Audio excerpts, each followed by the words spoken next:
Water is the driving force of all nature. Water storage and its management has a huge impact on food and energy security and economic development. Dams are critical infrastructure for storing water for a variety of uses like drinking water, irrigation, power generation, industrial and domestic uses. India has a long history of building dams to store surface runoff water. Kallanai Dam is the oldest operational dam in India. It was built around 2000 years ago on the river Kaveri. This dam, which is 329 meters in length and 20 meters in width, and irrigates millions of acres of land. In 1947, India had about 350 large dams across the country, with a storage capacity of about 15 BCM. Post-independence, as India strived for self-reliance, it focused on ways to ensure food and water security. A number of multi-purpose river valley projects were taken up to provide water for irrigation and generate electricity.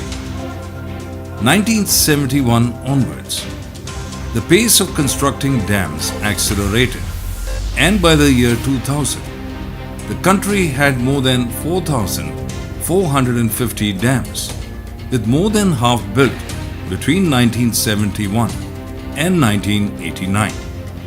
At present, India ranks third globally in dam building after China and the USA, and has 5,334 large dams completed and 411 under construction dams with a water storage capacity of 300 billion cubic meters.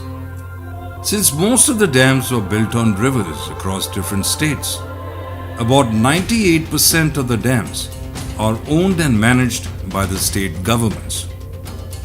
A small percentage of dams is owned by central and state PSUs and also private agencies. The dam's construction entails huge financial cost. Their proper maintenance is important for their safety and satisfactory functioning to protect loss of lives and envisaged benefits.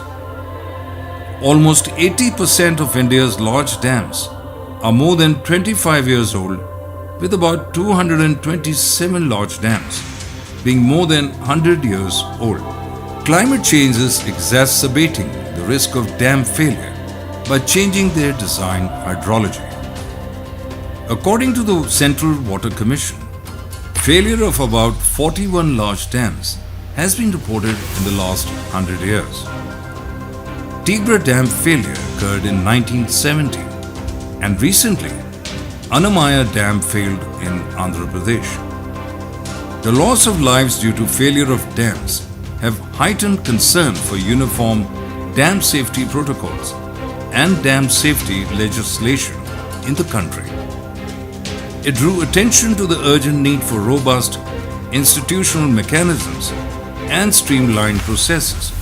Given the multitude of dam safety concerns and varying maintenance practices, the need for legislation was voiced across different forums.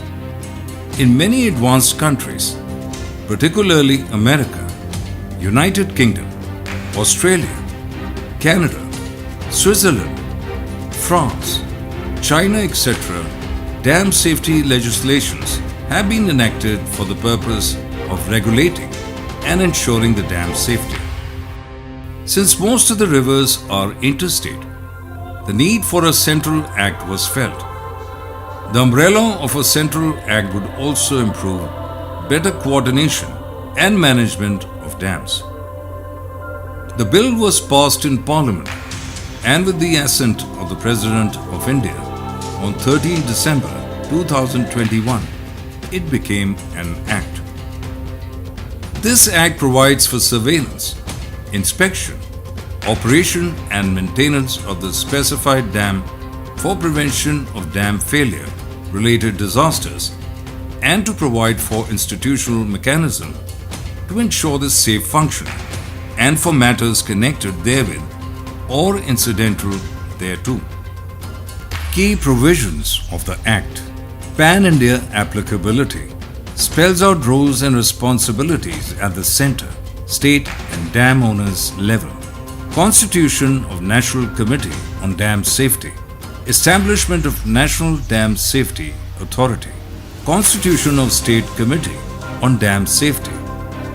Establishment of State Dam Safety Organization. Spells out duties and functions in relation to dam safety. Provisions for safety, inspection and data collection. Obligation towards emergency action plan and disaster management. Provisions for comprehensive dam safety evaluation. Provisions for offences and penalties. The NCDS, with representations of central, states and independent experts, will be chaired by the Chairman, Central Water Commission, and is entrusted with the responsibility for evolving nationwide dam safety policies, standards and regulations. The NDSA, which will act as a regulatory authority, has been assigned roles related to implementation of pertinent policies, guidelines and standards. The State Committee on Dam Safety, with representations of concerned as well as affected neighbouring states, along with central and independent experts, is assigned roles related to dam safety oversight, coordination, prioritization, etc. within the state. The SDSO has been assigned the crucial roles of watchguarding the activities of the dam owners through perpetual surveillance, safety inspections. India has 18% of world's land resources, 4% of annual utilizable water resource, and has to support about 20% of the world's population. Further, climate change, suboptimal utilization and wastage of water are all causing water stress. The effective implementation of the Dam Safety Act 2021 will ensure better coordination between states, better synergy in cascading dam operations, and will lead to unified protocols and procedures for dam operations and strengthening of institutional capacities for pan-India dam management. Our dams are a national wealth, and on their safety and efficient operation rests our water and food security.